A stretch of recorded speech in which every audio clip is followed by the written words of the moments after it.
आचार्य चाणक्य एक ऐसी महान विभूति थे जिन्होंने अपनी बुद्धिमत्ता और क्षमता के बल पर भारतीय इतिहास की धारा को बदल डाला। आचार्य कुशल राजनीतिज्ञ, चतुर कूटनीतिज्ञ, प्रकांड अर्थशास्त्री के रूप में भी विश्वविख्यात हुए।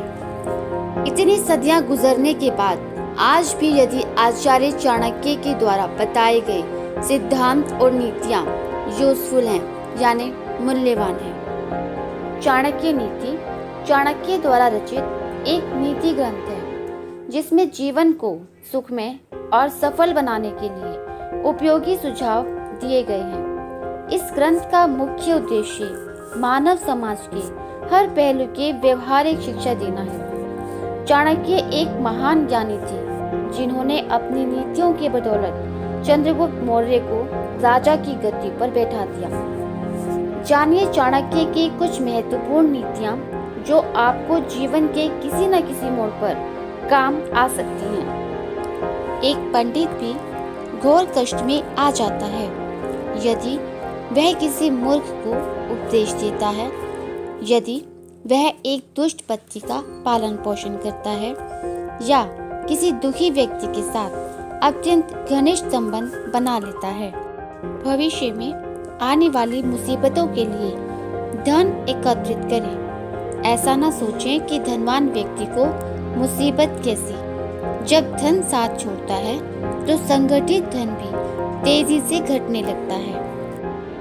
अगर हो सके तो विष में से भी अभूत निकाल लें। यदि सोना गंदगी में भी हो तो उसे उठाएं, धोएं और अपना लें। निचले कुल में जन्म लेने वाले से भी सर्वोत्तम ज्ञान ग्रहण करें।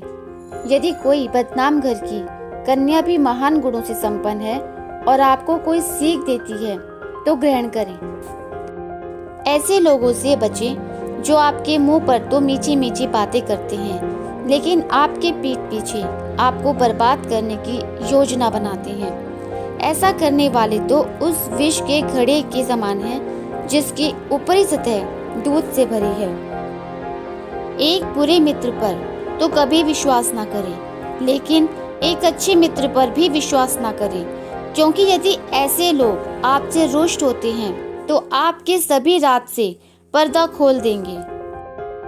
मन में सोचे कार्य को किसी के सामने प्रकट ना करें, बल्कि मनन पूर्वक उसकी सुरक्षा करते हुए उसे कार्य में परिणत कर दे, अर्थात अंजाम तक पहुंचा दे। मूर्खता दुखदाई है, जवानी भी दुखदाई है, लेकिन इन सबसे कहीं ज्यादा दुखदाई किसी दूसरे के घर जाकर उसका एहसान लेना है। जो माता व पिता अपने बच्चों को शिक्षा नहीं देते हैं वो तो बच्चों के शत्रु के समान हैं, क्योंकि वे विद्याहीन बालक विद्वानों की सभा में वैसे ही तिरस्कृत किए जाते हैं जैसे हंसों की सभा में बगुले।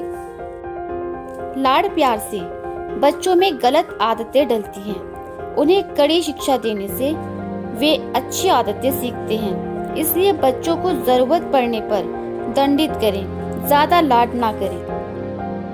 कामयाब होने के लिए अच्छे मित्रों की आवश्यकता होती है और ज्यादा कामयाब होने के लिए अच्छे शत्रुओं की आवश्यकता होती है। दूध में मिला जल भी दूध ही बन जाता है। गुणी व्यक्ति का आश्रय पाकर गुणहीन भी गुणी हो जाता है। मुझे वह दौलत नहीं चाहिए जिसके लिए कठोर यातना सहनी पड़े या सदाचार का त्याग करना पड़े या अपने शत्रु की चापलूसी करनी पड़े। कष्ट और विपत्ति मनुष्य को शिक्षा देने वाले श्रेष्ठ गुण हैं। जो साहस के साथ उनका सामना करते हैं वे विजयी होते हैं। संसार जरूरत के नियम पर चलता है। सर्दियों में जिस सूरज का इंतजार होता है उसी सूरज का गर्मियों में तिरस्कार भी होता है। आपकी कीमत तब होगी जब आपकी जरूरत होगी। हर मित्रता के पीछे कोई ना कोई स्वार्थ जरूर होता है। ऐसी कोई मित्रता नहीं जिसमें स्वार्थ ना हो। यह कड़वा सच है। जो तुम्हारी बात सुनते समय इधर उधर देखे उस पर कभी विश्वास ना करें। धनहीन होने की दशा में अपने संबंधियों के साथ कभी भी नहीं रहना चाहिए। दुष्ट इंसान की मीठी बातों पर कभी भरोसा मत करो। वो अपना मूल स्वभाव कभी नहीं छोड़ सकता। जैसे शेर कभी हिंसा नहीं छोड़ सकता। अपनी जुबान की ताकत कभी भी अपने माता पिता पर मत आजमाओ, जिन्होंने तुम्हें बोलना सिखाया।